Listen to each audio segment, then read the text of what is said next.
प्रिय मित्रों, आज हम आपको एक बहुत ही सत्य घटनाक्रम सुनाना चाहते हैं और जो घटनाक्रम मैं समझता हूँ आपके जीवन के लिए बहुत ही उपयोगी रहेगा। और इस घटनाक्रम के जो निमित्त हैं हमारे परम पूज्य महाराज जी हैं। परम पूज्य का संक्षिप्त परिचय ये है कि महाराज जी आचार्य महामंडलेश्वर माहेश्वर धाम पीठाधीश्वर महंत श्री धर्मेंद्र गिरि जी गोस्वामी जी हैं। और आपके प्रेरणा के कुछ ऐसे प्रसंग उठा कि ये कहानी मैं सुना रहा हूँ। और यह कहानी हमारे अपने हृदय के बहुत ही निकट है। और इस कहानी को हमने 2005 में अपनी साधना के दौरान पढ़ा था। तो बहुत ध्यान से सुनिएगा, आपको भी बहुत अच्छा लगेगा। और जी ये घटनाक्रम है कि आर्य समाज के एक बहुत बड़े संत हुए जिनका नाम हुआ आनंद स्वामी। मतलब धुरंधर आचार्यों में से एक आनंद स्वामी जी हुए हैं। और आनंद स्वामी जी के प्रति मेरी इसलिए श्रद्धा और निष्ठा ज़्यादा है क्योंकि हमारे गायत्री मंत्र के, जिससे मैंने दीक्षा ली है, पंडित श्री राम शर्माचार्य गायत्री परिवार के। चूँकि आप सभी जानते हैं कि आर्य समाज जी कभी मंदिर के सामने सर नहीं झुकाते, पर आनंद स्वामी जब भी जाया करते थे शांति कुंज गायत्री परिवार में, तो शांति कुंज के अंदर जो गायत्री परिवार की मूर्ति है उसको वे साष्टांग दंडवत प्रणाम किया करते थे। तो एक बार महाराज हमारे आचार्य जी ने, पंडित श्री राम शर्मा आचार्य जी ने आनंद स्वामी से बोला कि तुम लोग तो नास्तिक आदमी हो, मूर्ति को तो सर झुकाते नहीं। तो वे खड़े हुए और उनकी आंख डबडबा आई आनंद स्वामी जी के, और वे कहते हैं कि सरकार, हम पत्थर को सर नहीं झुकाते हैं, पर जहाँ पे माता साक्षात बोलती है वहाँ तो सर झुकाना ही पड़ेगा। ये आनंद स्वामी जी के उत्तर हैं। तो उनके महत्ता, इसलिए मैं भी उनको बहुत प्रेम करता हूँ। और उन्हीं के द्वारा लिखित एक किताब है, उसकी एक घटनाक्रम है, स्वयं उनके जीवन की घटनाक्रम है कि उस समय पाकिस्तान बटा हुआ नहीं था। तो सिंध प्रांत में एक बार गांव में लोगों ने निमंत्रण दिया, तो आनंद स्वामी जी वहाँ पे कथा सुनाने गए थे। गांव में बढ़िया कथा वार्ता चल रही थी। तो उसी गांव के पास एक सुंदर कलकल निनाद करती हुई नदी बह रही थी और नदी के किनारे एक महात्मा का आश्रम था। तो गांव में आनंद स्वामी जी गए थे कथा कहने के लिए। तो उस आश्रम से महाराज जी का निमंत्रण आया कि आनंद स्वामी जी वहाँ पे आए हैं, तो एक दिन दोपहर का भोजन जो है हमारे आश्रम पे हो। तो संत के निमंत्रण को स्वीकार करते हैं। तो वे आनंद स्वामी जी और 4-5 भक्त जो है पहुँचे आश्रम में दोपहर के, अपनी हमारी की जो राजभोग की प्रसादी होती है, राजभोग प्रसादी पाया और सब कुछ बढ़िया हुआ। फिर महाराज जी का प्रेम और बढ़ा कि महाराज जी कथा ही तो कहनी है, वहाँ कहिए चाहे यहाँ कहिए, यहीं पर कथा कहिए। बोले नहीं, वहाँ गांव, अरे महाराज जी जिसको कथा सुननी होगी वहाँ जितने लोग सुनते हैं हो सकता है उससे ज़्यादा लोग यहाँ पे आ जाए, आप कथा को यहीं पे। संत सरल चित्त होता है, महाराज जी का निवेदन उन्होंने मान लिया। बोले ठीक है भाई, जिसको कथा सुनना है वो यहीं आ जाएगा, आज तो महाराज जी जाने देने दे, शाम की कथा यहीं पे होगी। आगे गाँव के लोग, वॉकिंग डिस्टेंस पे था, उस समय तो पैदल चलने का जमाना था, कार घोड़ा कोई दूसरे, 100 साल पहले की बात है ये लगभग। तो कथा हुई शाम को फिर पंगत ब्यारू बनी, लोगों ने अपना पुआ खीर मलाई खाया और चल गए। आनंद स्वामी जी भी रात को गए। आनंद स्वामी जी का नियम था कि सुबह ब्रह्म मुहूर्त में उठ जाना और थोड़ा सा चहलकदमी करना। तो सुबह उठे और वे नदी के किनारे टहलने लगे। तो वे देख रहे हैं कि एकदम उदास, एकदम मरा हुआ आदमी बैठा हुआ है नदी के किनारे। तो आनंद स्वामी जी ने गए उसके पास से और बोले भाई, मैं कल से इस आश्रम में आया हूँ और हमारी नज़र तुम्हारे ऊपर है कि सारे लोग तो बड़े प्रसन्न हैं, मस्त हैं कि महाराज जी हैं, हम भी आए हुए हैं कथा कीर्तन का, सारे लोग चहलकदमी थे, पर तुम्हारे चेहरे की जो ये उदासी है ये गई नहीं। और उस समय भीड़ में कोई पूछने का मौका भी नहीं था। अब हम और तुम अकेले हैं, बताओ तुम्हारी उदासी का कारण क्या है। तो वह उसने झिड़क के बोला कि हमारी उदासी का कारण तुम्हारे पास नहीं है। ये उस व्यक्ति ने बोला। आनंद स्वामी जी को भी है थोड़ा सा मन में हुआ, बोले अच्छा चलो ठीक है। एक दो बार बोले तो एक बार उसने झिड़क दिया। बोले अच्छा मैं मान लेता हूँ कि तुम्हारी उदासी का हमारे पास कारण नहीं है, पर तुम बता दोगे तो तुम्हारा मन हल्का हो जाएगा। तो जब महाराज जी ने बार बार अनुरोध बोले उससे, तो उसने कहा कि ठीक है, अच्छा सुनना चाहते हो तो सुनो। मतलब वे उसके प्रति भी, महाराज जी के प्रति कोई श्रद्धा सम्मान नहीं था। बोला ठीक है, सुनना चाहते हो तो सुनो कि आप जिस गांव में कथा करने, तो वहां से अपनी बातें शुरू करता। और ये बहुत महत्वपूर्ण बात है और आनंद स्वामी जी के स्वयं सुनी हुई बात है, जिंदा आदमी से, ये भी नहीं कोई पुरानी कहानी हो। और आनंद स्वामी जी अभी साक्षात थे, मतलब 50-60 साल पहले तक।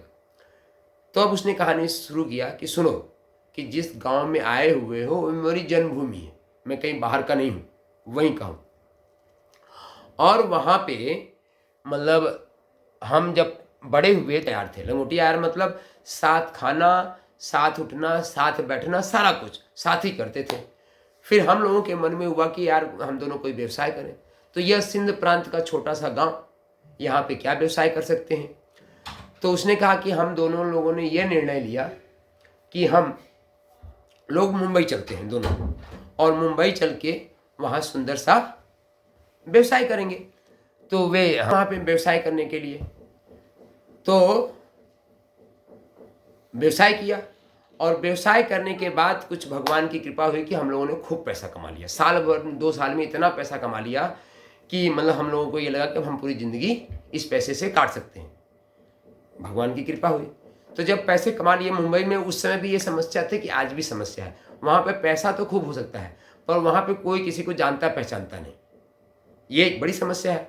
आदमी जब पैसा बहुत कमा लेता है तो उसके मन में एक जरूर इच्छा पैदा होती है कि लोग हमको जाने और पहचाने। आज जितने करोड़पति मन से आकर 1-1 लाख रुपए 2-2 लाख रुपए दान करते हैं, तो वे पैसे से यश खरीदते हैं कि कथा कि ढेर सारी भीड़ है, यहाँ पे 50,000 रुपये दान करेंगे लोग, हमारे नाम की ताली बजाएंगे तो मेरा नाम भी होगा। तो यश आदमी की दूसरी इच्छा होती है। वहाँ उनको कोई जानता पहचानता नहीं था।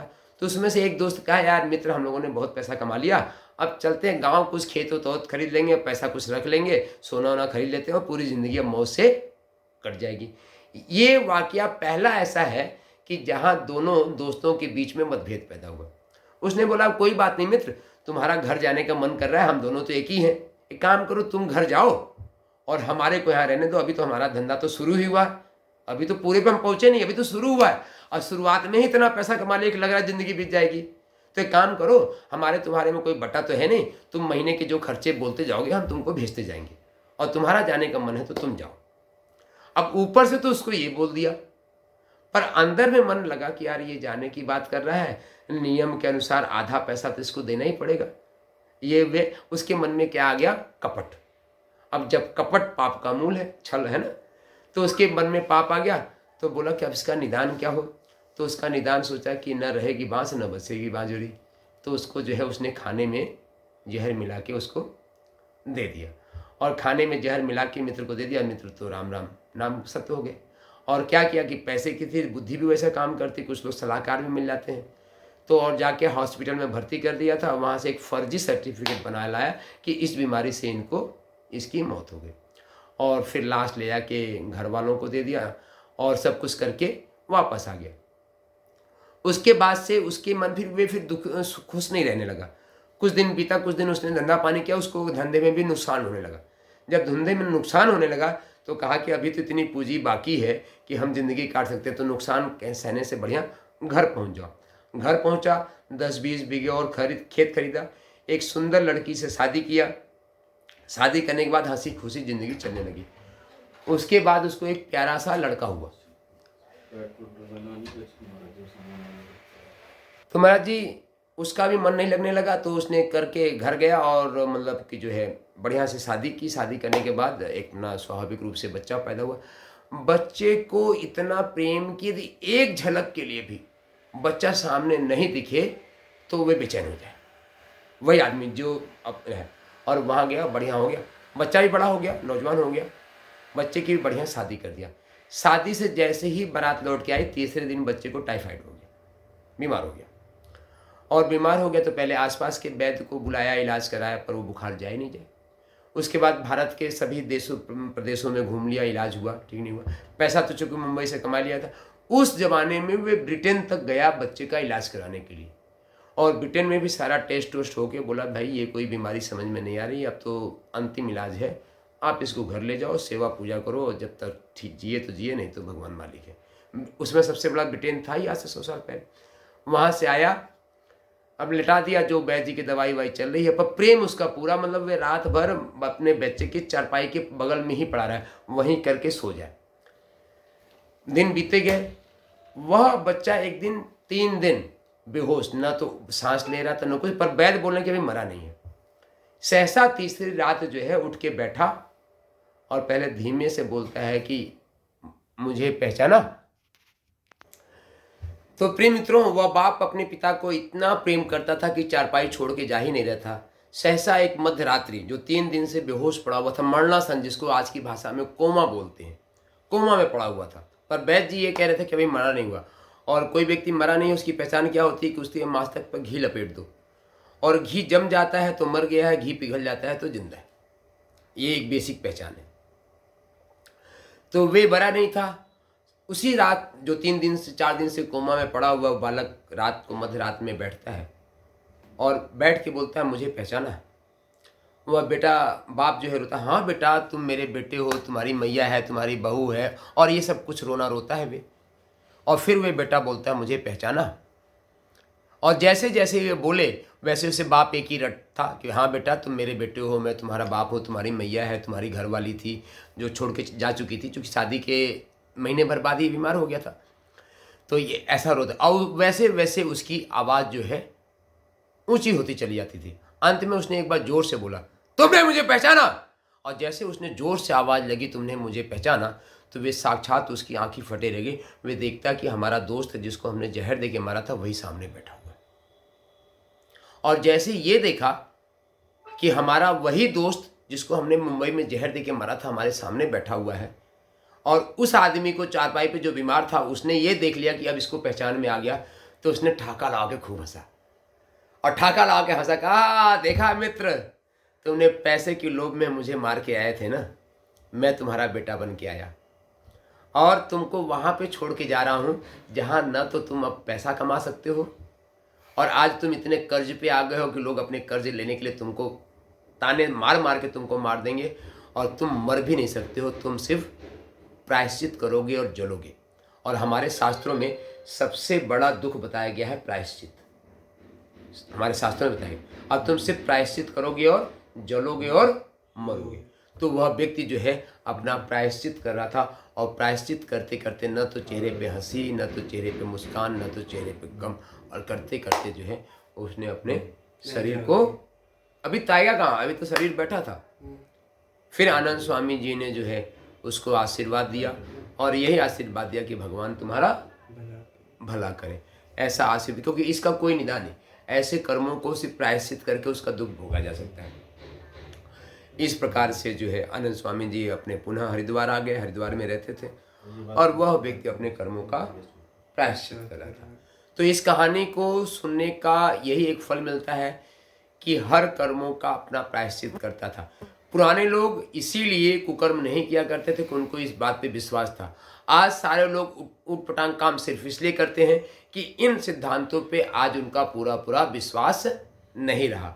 यदि विश्वास होता, और इस वीडियो को बनाने का एकमात्र उद्देश्य था कि ये आनंद स्वामी जी के साथ बीती हुई साक्षात घटनाक्रम है, ये कोई कपोल कल्पित या किसी पुराणों की कथा नहीं है। ये आनंद स्वामी जी, और आनंद स्वामी जी बड़े प्रमाणित आर्य समाज के संत हुए हैं। तो प्रिय मित्रों, ये कथा आपको बहुत पसंद आई हो तो इस वीडियो को लाइक करें, सब्सक्राइब करें, बेल आइकॉन दबाएं, और ऐसी कोई कथा सुनना चाहते हैं तो है।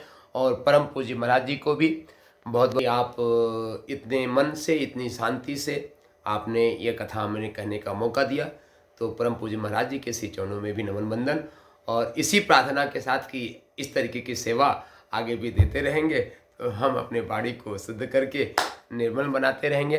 तो शक्ति शंभु जय सिया राम, ये मेरा नया नारा है, शक्ति शंभु जय सिया राम।